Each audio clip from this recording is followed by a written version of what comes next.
So folks, the new Joker movie has sparked some wild reactions, ranging from people calling it boring to other naming it film of the year. Some reviewers praise the musical aspect, highlighting Joaquin Phoenix's brilliant performance in the both musical and non-musical parts, while others criticize the musical choices, calling it lifeless. How you feel about this movie seems to depend on two key things: the musical direction and the ending, which has already created buzz. We'll break down the reviews, and at the end we'll dive into the spoiler part about the ending. Don't worry, I'll give you the warning before it starts. There is nothing to be worried. I ain't gonna spoil you without you want it, so I'm just gonna say it right before it. Before we get into it, I need to say something that I really enjoyed the first Joker movie. That was something that I watched it basically was one of my first movies after that I did immigration. I watched it in cinema, and I really enjoyed the fact that I watched it alone. That was something unique to me, and I still remember the vibe, the feeling. The basically psychological explanation of Arthur Fleck and his descent into madness was basically so creative at that time. Watching a guy just trying to get by, care for his mom, found the love, and make people laugh, only to spiral into darkness due to unfortunate events was both related and grounded. It sounds like this sequel will be quite different from the original. So what do we know about new Joker movie without diving into spoilers? Joker goes tutorial and his fate is decided.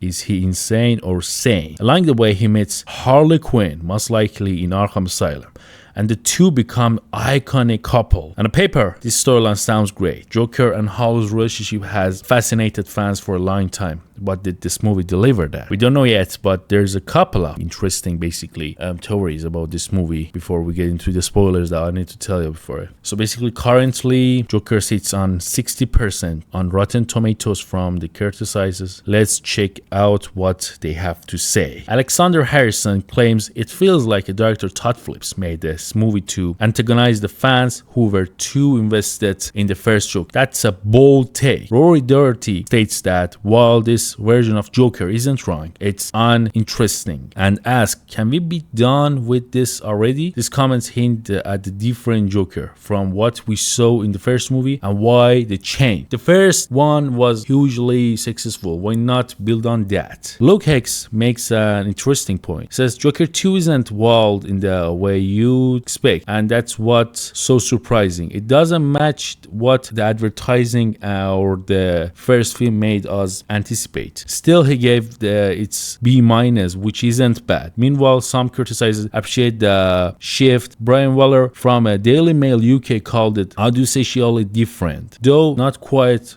as electrifying as the first movie. And Raphael Abraham thinks the film still has some tricks up its sleeve, mentioning a standout scene late in the movie. So basically, for every negative review, you can find a positive one. However, the negative one seems hit harder. Richard Lawson calls Straightforward Doe, while Jordan Farley describes it as a half courtroom drama, half behind bars romance, with the musical elements falling flat. But others, like Jeffries McNabb, appreciate that it's edgy and disturbing, much like the first. It seems like whether you'll enjoy the movie or not depends on heavily preference, especially when it comes to the musical elements. Some criticizers found underwhelming, while others praised the Phoenix and Lady Gaga's performance. The musical aspect might be what divides the audience, but the ending will also be way more interesting, as what those people said. And folks, now it's time for a spoiler. So if you don't want to hear any of basically spoiler part, it's your last chance to leave this video, pal. So yeah, basically, if you are really not want to be spoiled, I'm just saying, you can leave. I'm already regretful that you watched it till this moment. But if you want to get spoiled, let's get into this.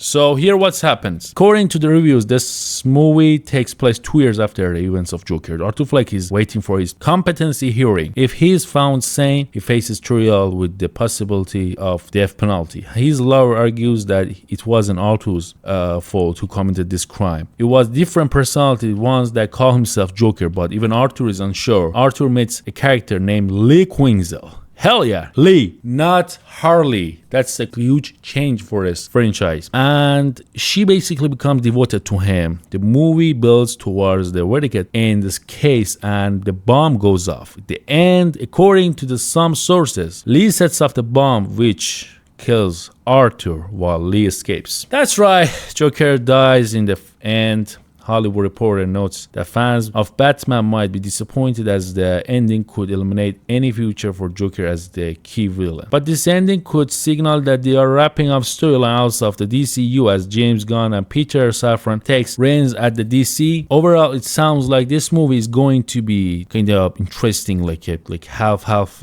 reviews. If you stuck with me through the spoilers, what do you think about Joker being killed? Does it feel like a right ending or does it leave you disappointed? Let me know in the comments. And if you're planning to see the movie, share your thoughts. Are you excited or a bit disappointed now? As always, thanks for watching. Don't forget to subscribe. Don't forget to like. And as I mentioned earlier, if you know anything, if you like kind of feel anything, know any more details that I didn't, just comment below. See you next time.